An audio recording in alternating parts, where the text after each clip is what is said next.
Queria convidá-los a abrirem suas Bíblias em Atos dos Apóstolos.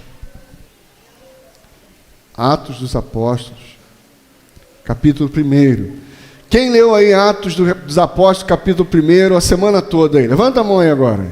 Amém, amém, que bom. O desafio é esse. O desafio não é você ler um montão de coisa, um montão de livro. O desafio é você ler um livro e a gente meditar nele. Meditar nele. Bem-aventurado não é o que sabe tudo. Bem-aventurado é aquele que medita dia e noite na palavra. A palavra de Deus foi feita para trazer em nós, gerar em nós essa meditação. Então vamos lá, irmãos. Atos capítulo 1 diz assim: em meu livro anterior, Teófilo, escrevi a respeito de tudo que Jesus começou a fazer e a ensinar, até o dia em que foi elevado aos céus, depois de ter dado instruções por meio do Espírito Santo aos apóstolos que havia escolhido. Depois do seu sofrimento, Jesus apresentou-se a eles e deu-lhes muitas provas indiscutíveis de que estava vivo. Apareceu-lhes por um período de 40 dias, falando-lhes acerca do reino de Deus. Certa ocasião, enquanto comia com eles, deu-lhes esta ordem: não saiam de Jerusalém, mas esperem pela promessa do meu Pai, da qual falei a vocês, pois João batizou com água, mas dentro de poucos dias vocês serão batizados com o Espírito Santo. Então os que estavam reunidos lhe perguntaram: Senhor, é nesse tempo que vai restaurar o reino a Israel?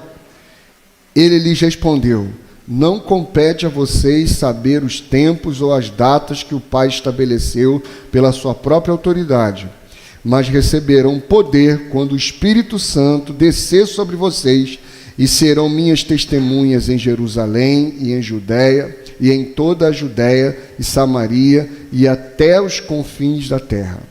Tendo dito isso, foi elevado às alturas, enquanto eles olhavam, e uma nuvem encobriu a vista deles. E eles ficaram com os olhos fixos no céu, enquanto ele subia. De repente, surgiram diante deles 2 homens vestidos de branco, que lhes disseram: Galileus, por que vocês estão olhando para o céu? Este mesmo Jesus, que dentre vocês foi levado aos céus, voltará da mesma forma que viram subir. Amém? Vamos lá. Deus, ele traz a revelação de quem Ele é, exatamente porque Satanás apontou no nosso coração um Deus que está fora, um Deus lá, um Deus distante. Quando Deus criou todas as coisas, Ele criou todas as coisas com o seu poder de Deus, mas com o seu coração e a sua mente de Pai. De tal forma, por causa de Jesus de Nazaré, nós conhecemos esse fato sublime e renovador, que quem criou todas as coisas não foi Deus. Deus não criou todas as coisas. Que quem criou todas as coisas foi o Pai, usando o seu poder de Deus. De maneira que todas as coisas que foram criadas não para revelar e manifestar a divindade de Deus, embora apontem para isso, mas todas as coisas que foram criadas foram para revelar a paternidade de Deus, de tal maneira que, como Pai, toda a sua criação está lá para nos ensinar. Está lá para nos ensinar. está lá para gerar em nós uma meditação e uma reflexão. Por exemplo, o Evangelho manda a gente prestar atenção nas formigas. O Evangelho manda a gente prestar atenção nos passarinhos e nos lírios. Por exemplo, você está com preguiça. Que o texto sagrado, a quem o texto sagrado manda a gente olhar? As formigas. As formigas. Você está com ansiedade, com preocupação do dia de amanhã, se vai ter ou se não vai ter. O que o Evangelho manda a gente fazer? Olhar o quê? Os lírios, os pássaros. Todas as coisas que Deus criou, com o poder de Deus, na verdade foram criadas por esse coração do Pai, que quer ensinar o tempo todo, que quer orientar e evocar a nossa natureza, a nossa essência e o nosso propósito.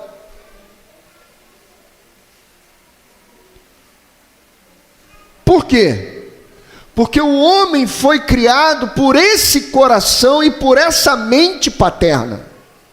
O homem não foi criado pelo poder de Deus. O homem foi criado pelo o coração do Pai, que usou o poder de Deus. Você entende essa diferença, irmãos? Por exemplo, quando você cuida do seu filho, você cuida porque você tem poder ou você cuida porque você tem amor? Amor.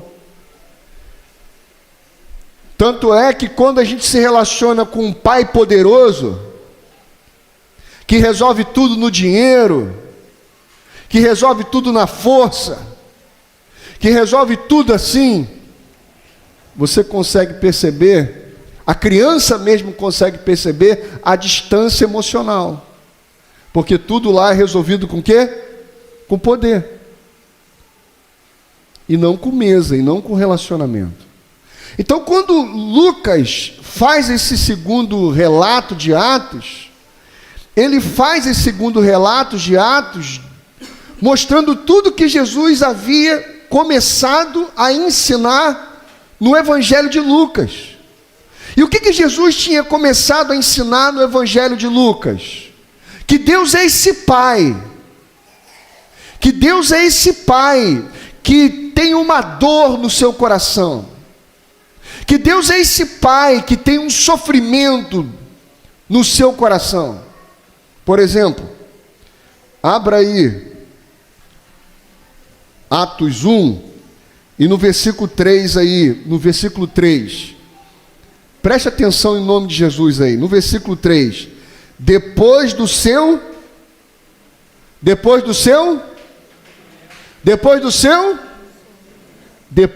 sofrimento. Qual foi o sofrimento de Jesus? Se nós não discernirmos, se nós não meditarmos, fica parecendo que o sofrimento de Jesus foi as pancadas que ele tomou.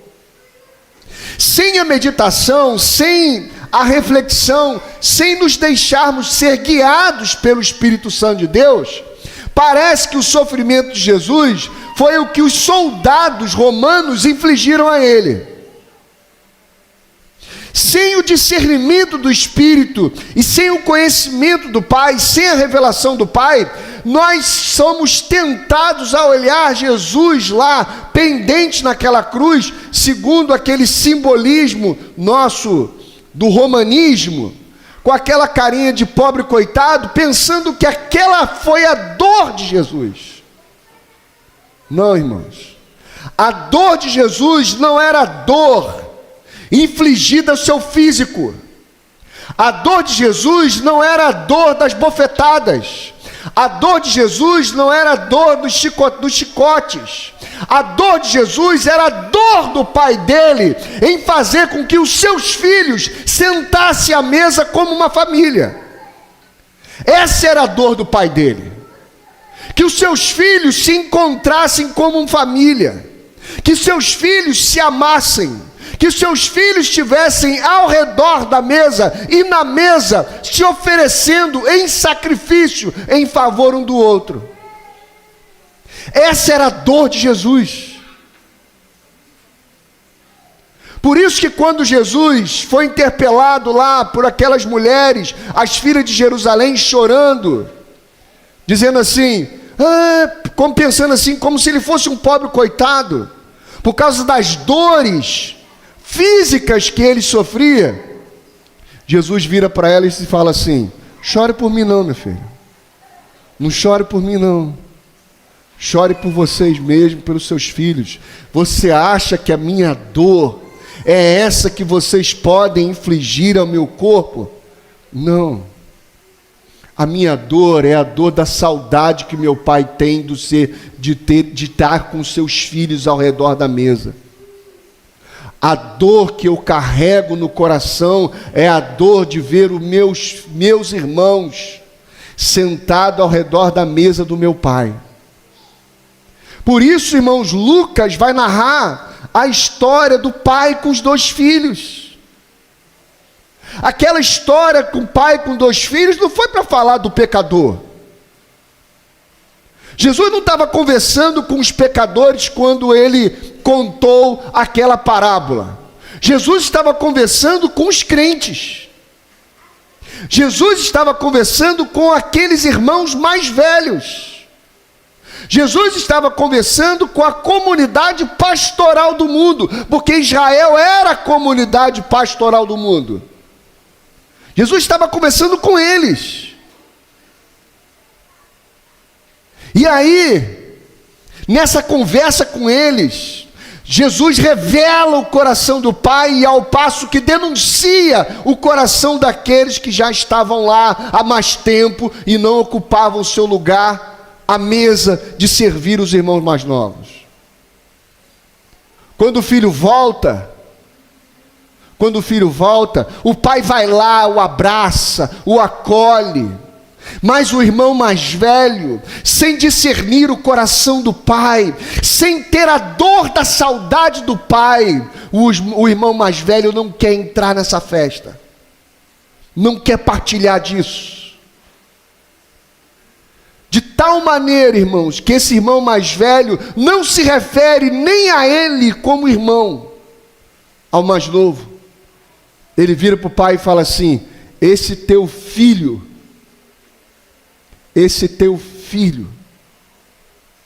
meu irmão, guarda uma coisa no seu coração: nós não temos problemas com Deus. Nós não temos problemas com Deus. Nós temos um problema sério com a paternidade do Pai, com a paternidade de Deus.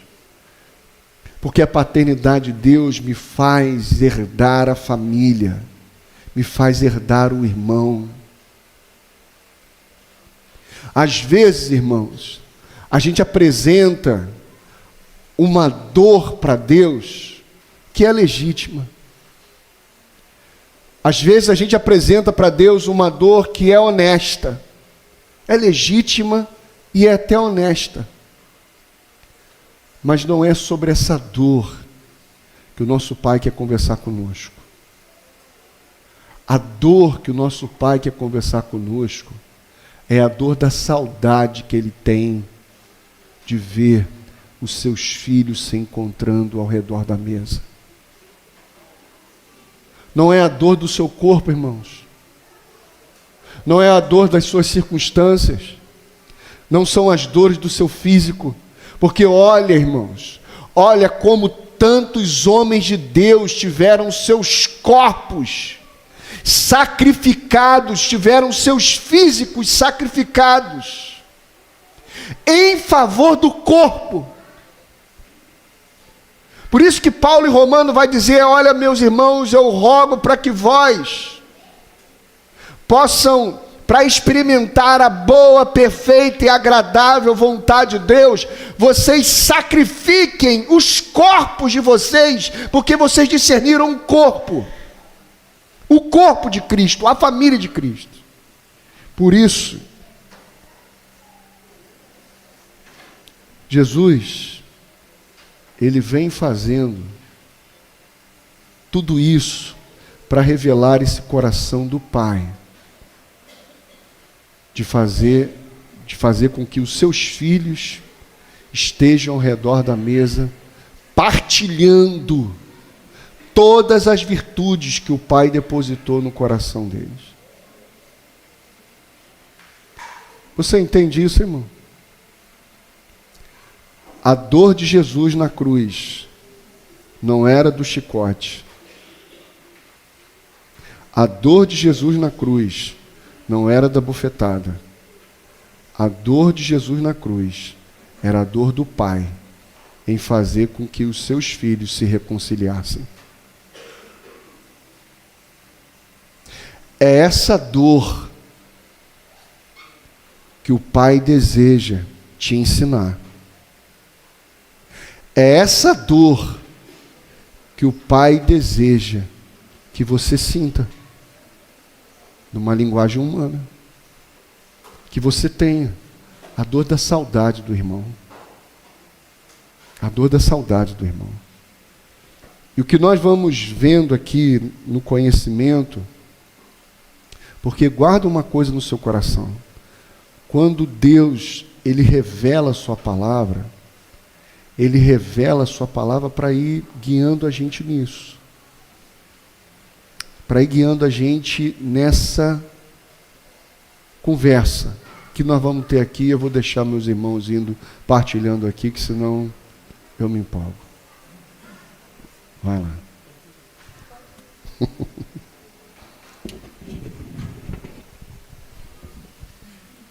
Tá com os slides aqui. Ali? Vai. Eu não estou vendo, não. O que está escrito aqui, irmãos? Sai. Tá, passa para o próximo. Tá a mesma coisa, né? Não? Vai. Deus está assim? É onde está escrito o número 1. Vê se tem um aí. Deus nunca quis ser... Pode passar aí, passa aí. Aí. Agora sim, vai. Agora vai. Vamos ler juntos aí, vai. É com vocês, eu estou só aqui.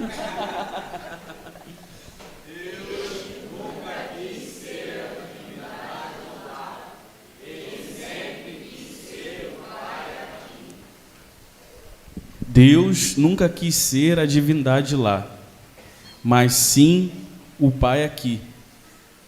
A gente meditando, e o pastor perguntou para a gente assim, o que a gente tinha percebido de Deus lendo esse capítulo 1 aqui. E até eu recomendo para os irmãos, depois vocês procurem lá no YouTube, Jeito do Céu, do Marcos Almeida, que ele faz uma analogia a esse texto de Atos. Quando os discípulos aqui mais para frente, os irmãos vão ler depois, que quando Jesus assunta aos céus, os discípulos ficam lá olhando. E aí vem 2 anjos e falam: por que vocês estão olhando para o alto? Se o Espírito Santo Deus já deu uma ordem aqui para vocês aqui, vocês estão olhando para Jesus subindo aos céus e admirando. E a gente tem essa tendência de estar sempre olhando para os céus. E eu, como a gente toca aqui, é músico, ministro, e a gente tem sempre observando outros ambientes, outros irmãos, a gente sempre... eu observo muito e tenho meditado muito que a gente tem muito da nossa liturgia, muito daquilo que a gente faz, sempre na expectativa do Deus.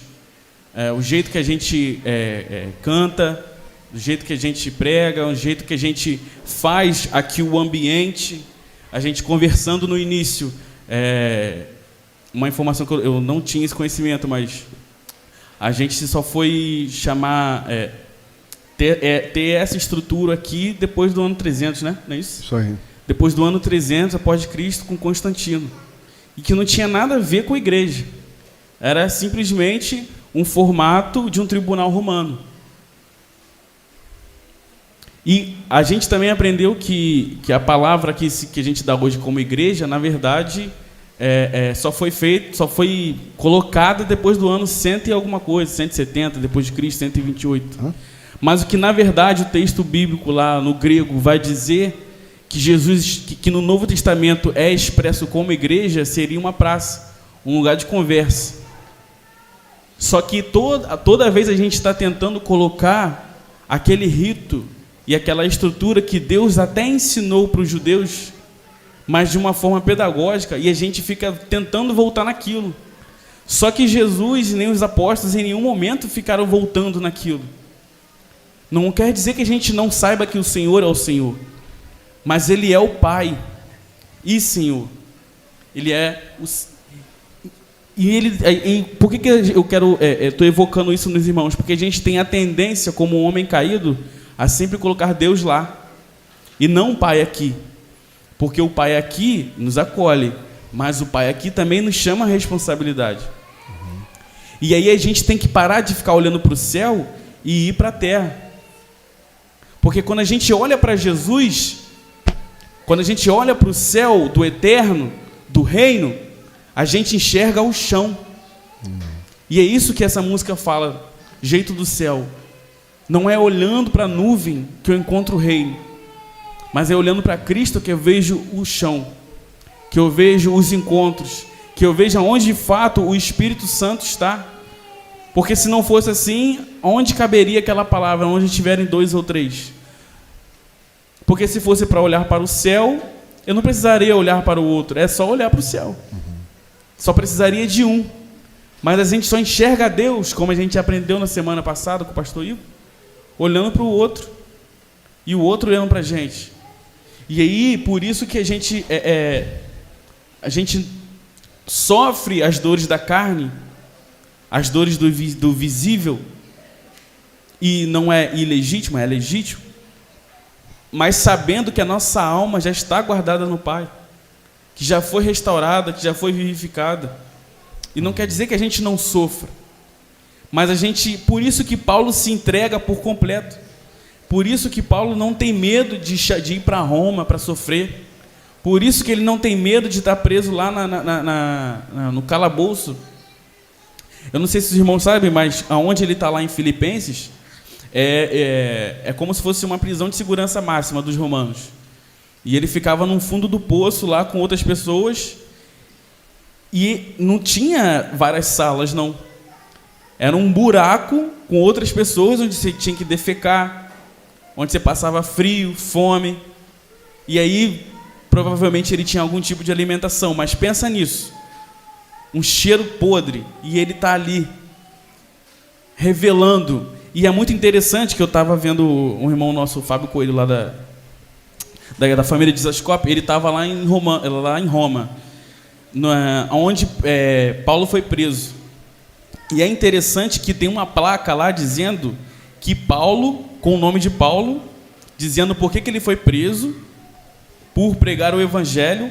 Só que não tem só Paulo lá, tem vários soldados romanos, oficiais romanos, lá descrito, nome por nome, que foram decapitados, presos, porque se converteram ao evangelho que Paulo pregava. Deixa eu só dar um adendo aqui. Quando você é convencido pelo evangelho, a dor que move você agora não é mais do seu físico e nem é de circunstância, é a dor da saudade dos seus irmãos. A gente olha para todo esse aspecto estético da dor do Paulo. A gente olha para todo esse aspecto estético da dor de Jesus. Mas não é essa dor. É a dor da saudade dos irmãos. De fazer com que os seus filhos se encontrem. Você entende isso? Você entende? Aqueles soldados todos entregaram sua vida porque a dor do físico deles não se comparava com a angústia na alma que eles tinham de ver o Pai cumprindo o seu desígnio através deles e fazendo dos corpos deles uma oferta de sacrifício vivo, santo e agradável ao Pai em favor do corpo. Você entende isso, irmão? Quando você pensa a divindade lá, vamos repetir ele de novo. Vamos repetir de novo ali, por favor.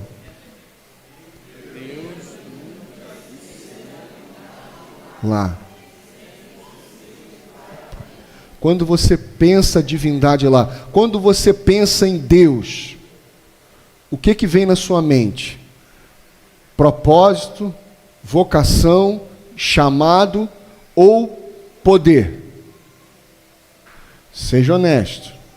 Quando você pensa em Deus, você pensa em consciência de propósito, em consciência de vocação, desígnio, ou você pensa em poder? A divindade está associada ao quê? Ao que Deus pode ou à sua vontade? Fala, irmão. A divindade está associada ao que Deus pode ou à sua vontade? Ao que Deus pode. E o que Deus revelado em Jesus vai fazer com a gente? O Deus revelado em Jesus vai frustrar as nossas expectativas da divindade a respeito de tudo que Deus pode. Por isso que muitas vezes nós vamos orar assim: o Senhor pode, o Senhor pode, o Senhor pode, o Senhor pode, o Senhor pode. Se o Senhor quiser, o Senhor pode. E exatamente por ser quem Ele é, que Ele não faz tudo o que pode, para frustrar a gente na divindade. Vira para o seu irmão então e fala: meu irmão, Deus vai te frustrar na busca pela divindade. Fica buscando a divindade, vai te se decepcionar. Amém, irmão? Lembra Jesus na caminhada, na cruz? Se você fosse filho de Deus, você rogava a Ele, você descia daí. Porque Deus podia fazer isso com o seu poder de Deus? Podia. Se você é filho de Deus, faz uma oração aí, salva você e salva a gente também. Deus podia fazer isso? Podia. Mas por que não faz? Um pai usando o poder de Deus pode fechar a porta da sua casa para os seus filhos que se rebelaram. Mas um pai usando um coração de pai abre mão do poder e deixa a porta aberta se o filho quiser voltar e ser tratado. Amém, irmãos? Vai. Não, é interessante que essa visão de não estar enxergando o propósito, mas sim o poder. No texto fala, né? Depois do sofrimento, Jesus apresentou-se a eles e deu-lhes muitas provas indiscutíveis de que estava vivo. Uhum. Ele não estava dando provas para quem não estava lá, vendo ele crucificado. Ele estava tendo que dar muitas provas indiscutíveis para os caras que estavam vendo ele crucificado. Porque toda hora tinha que provar: não, o meu poder, eu estou aqui, estou vivo, estou comendo com vocês, mas mesmo assim eu tenho que dar muitas provas para que vocês... E aí logo em seguida ele dá uma ordem e ele ainda pergunta: quando que a gente vai ter o nosso reino de Israel de volta? Segura aí, isso é bom. Olha só, irmão, versículo 4, presta atenção no versículo 4. Versículo 3, na sequência aqui, ó. Depois do seu sofrimento, Jesus apresentou-se a eles e deu-lhes muitas provas indiscutíveis de que estava vivo. Apareceu-lhes por um período de 40 dias, falando acerca do quê? Do quê, irmãos? Diga comigo: reino de Deus. Brincadeira. Reino de Deus. Reino de Deus. Jesus estava dando a conversa toda ao redor da mesa, era sobre o quê? O reino de Deus. Amém, irmão? E disse o seguinte, certa ocasião, enquanto comia com eles, deu-lhes esta ordem: não saiam de Jerusalém, mas esperem pela promessa de meu Pai, da qual falei a vocês. Qual era a promessa? Qual era a promessa do Pai? Que o Pai nunca quis ser essa divindade lá no céu. O Pai queria trazer todos os filhos para dentro dele, inclusive aqui na terra. Conhecido aqui. Então, vocês serão batizados. O que é ser batizado? Não é que o Espírito Santo mergulhou na gente. É que a gente mergulhou no Espírito Santo, irmão. Você entendeu isso, irmão? Não é agora que o Espírito Santo vai fazer parte da gente. Como se o Espírito Santo, olha, eu tenho aqui uma agenda. Se o Senhor vai vir para cooperar com isso, ótimo, beleza, então vamos embora. Não, irmãos, é o contrário. Agora nós é que somos mergulhados no Espírito Santo para vivermos a agenda do Espírito Santo, do Pai, irmãos. Amém? Então o que Jesus está conversando com os caras? Sobre a família dele, sobre a vontade dele, sobre o propósito do nosso Pai, sobre o desígnio do nosso Pai, porque o nosso Pai queria estar aqui com a gente. O nosso Pai queria fazer da sua igreja uma expressão visível de quem Ele é. Amém? Aí, verso de número 6. Leiam aí por gentileza, verso número 6. Então os que estavam reunidos lhe perguntaram: Senhor, é neste tempo que vais restaurar o reino a Israel? Irmãos, presta atenção aqui, em nome de Jesus. Presta atenção aqui. Deus falando sobre a família dele, sobre o propósito dele, da dor dele, da vontade dele como pai. Na primeira pausa que Jesus fez, eles perguntaram sobre o quê? Tá bom, Senhor, mas que hora que minha família melhora? Que hora que a minha saúde melhora? Que hora que o meu emprego melhora? Que hora que eu vou ser promovido? Que hora que meus filhos vão resolver e vão parar de me dar problema? Você está entendendo, irmão? Você está entendendo? Isso está na gente, essa miséria está na gente. Por isso a gente está aqui meditando na palavra, e a gente vai ficar só nesse pontinho aí hoje, não dá para mandar, porque essa miséria está lá, Deus falando do seu reino, Deus falando da sua dor, Deus falando do seu sofrimento, e você o tempo todo pensando no seu casamento, pensando nas suas finanças, pensando só na sua casa. A sua casa cabe nos planos de Deus, irmãos. Por isso ele nos chama: buscai primeiro o reino de Deus, e todas as coisas vão estar ordenadas debaixo do reino de Deus. Mas não é o reino de Deus que vai estar debaixo do ordenamento da sua vida e nem da sua casa. É a sua casa e a sua família que cabe na família de Deus. Amém, irmãos? Você está entendendo isso? Isso é tentador. Os discípulos andaram 3 anos com Jesus. Os discípulos cheiravam Jesus, irmãos. Os discípulos tocavam em Jesus. Mas eu quero dizer para você, irmãos, que isso não tem a ver com a gente saber muito de Bíblia. Isso não tem a ver com o tempo que a gente tem de igreja. Isso tem a ver com o discernimento de um espírito.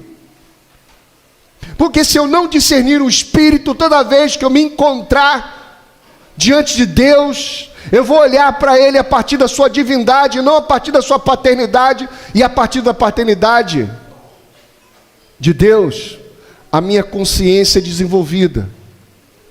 A partir da divindade de Deus, a minha cobiça é aguçada, e a minha frustração também. Você entende, irmãos? A dor do nosso Pai é a dor da saudade. Ele nunca quis ser a divindade lá. Deus no futuro, Deus lá é um demônio.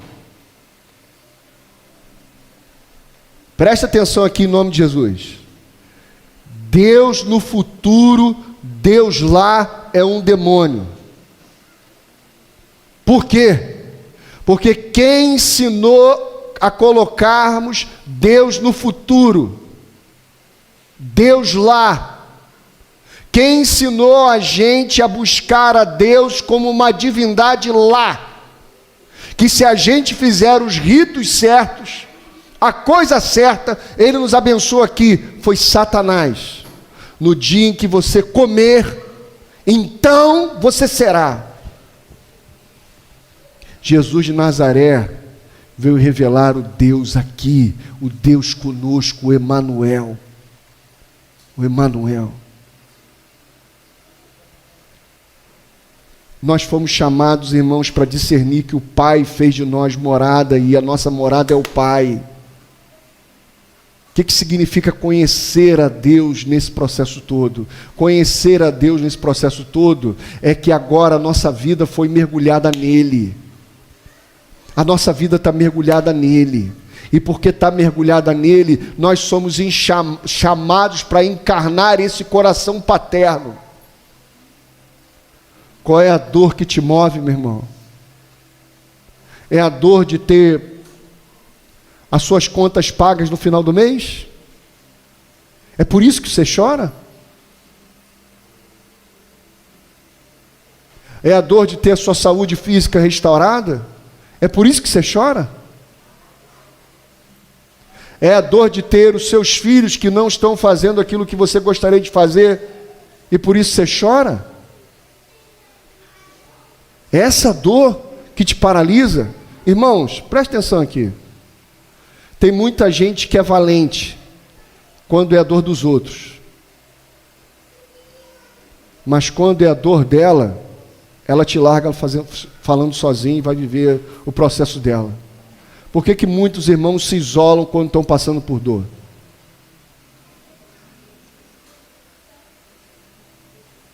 Porque enquanto é a sua, ela está lá. Não, irmão, vamos lá. Mas quando é a dela, ela te deixa falando sozinha e vai embora.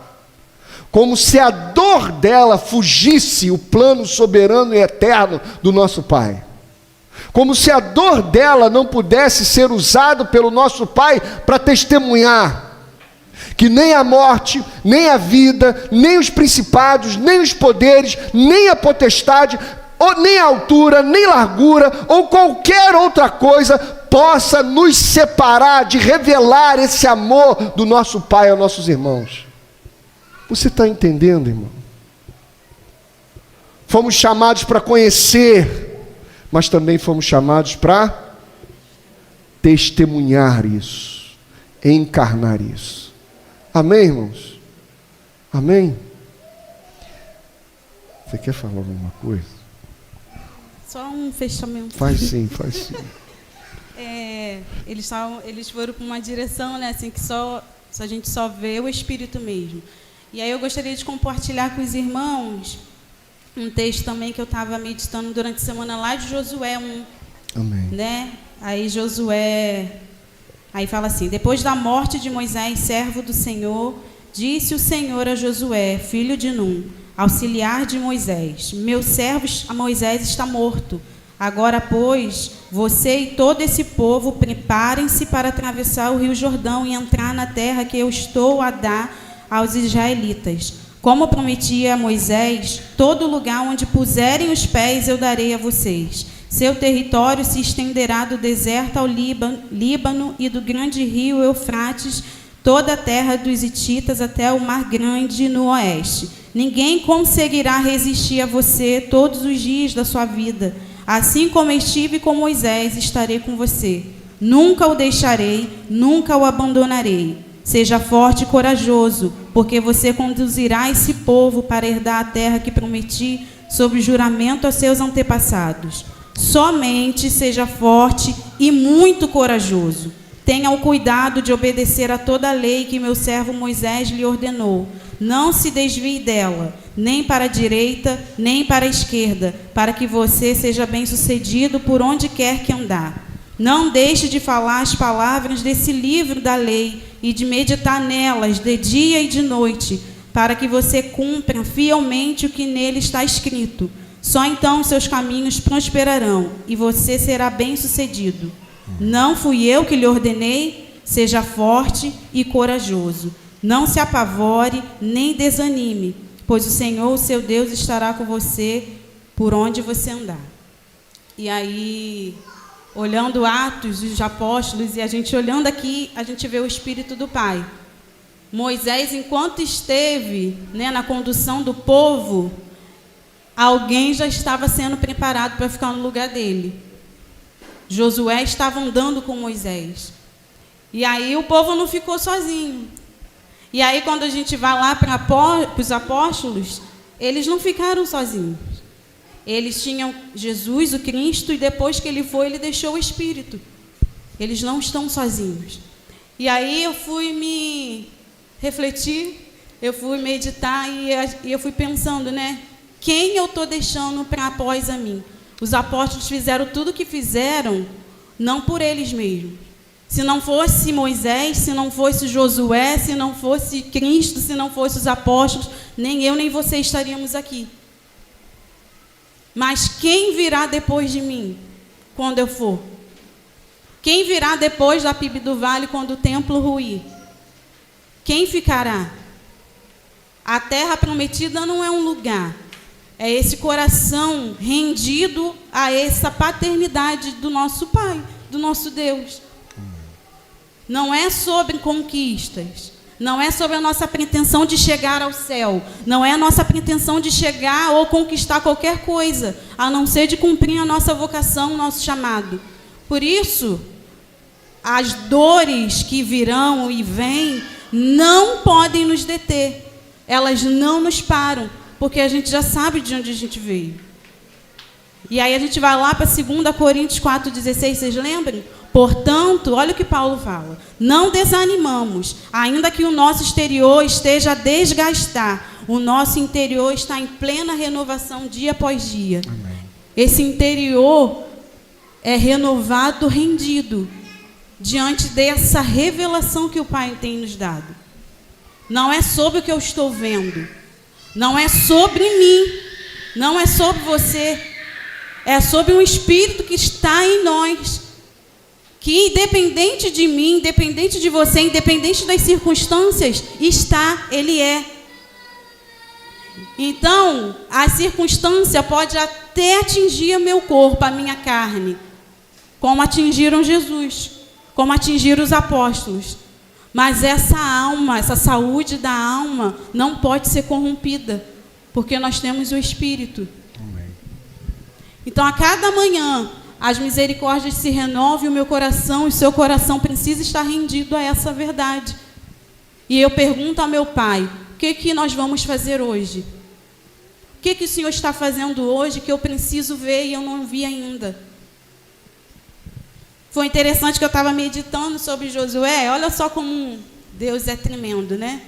E aí eu estava lendo com o Emanuel e ele falou, e na minha igreja, ainda falei com o Josué, na minha igreja tem um homem chamado Josué. Aí eu demorei a pensar o que ele estava falando. Eu falei, Josué, tem Caleb. Tem Josué e Caleb. E eu falei ontem na reunião deles, vocês adolescentes também já estão sendo vistos. Quem está te vendo?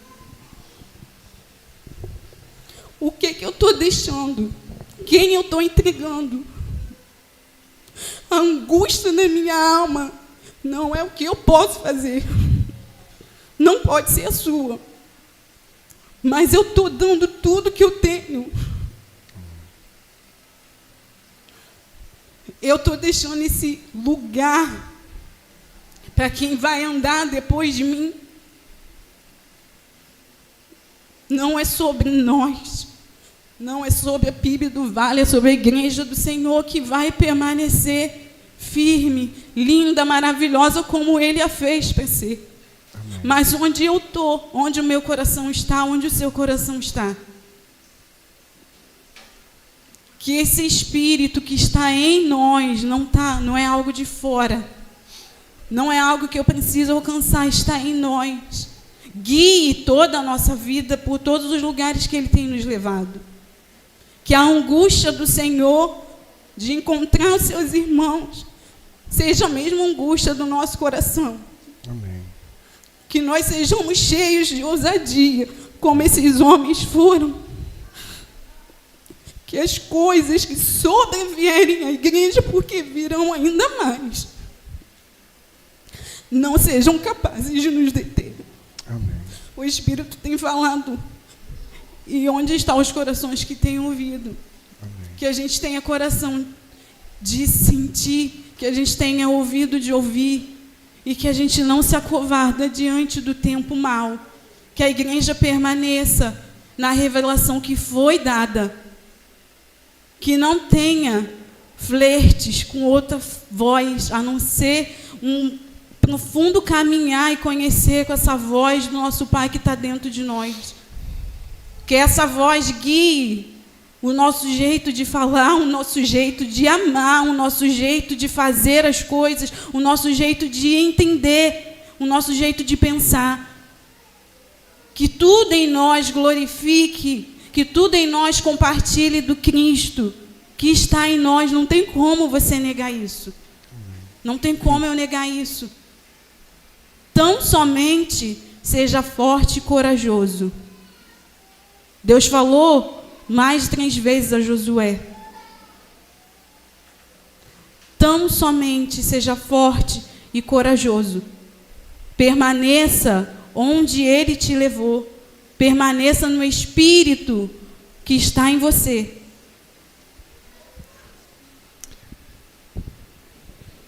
Perto e próximo são diferentes. Satanás está perto o tempo todo de Deus, mas não é próximo. A Bíblia nos chama a nos aproximarmos de quem Deus é. E ao se aproximar de quem Deus é, você vai descobrir o Pai.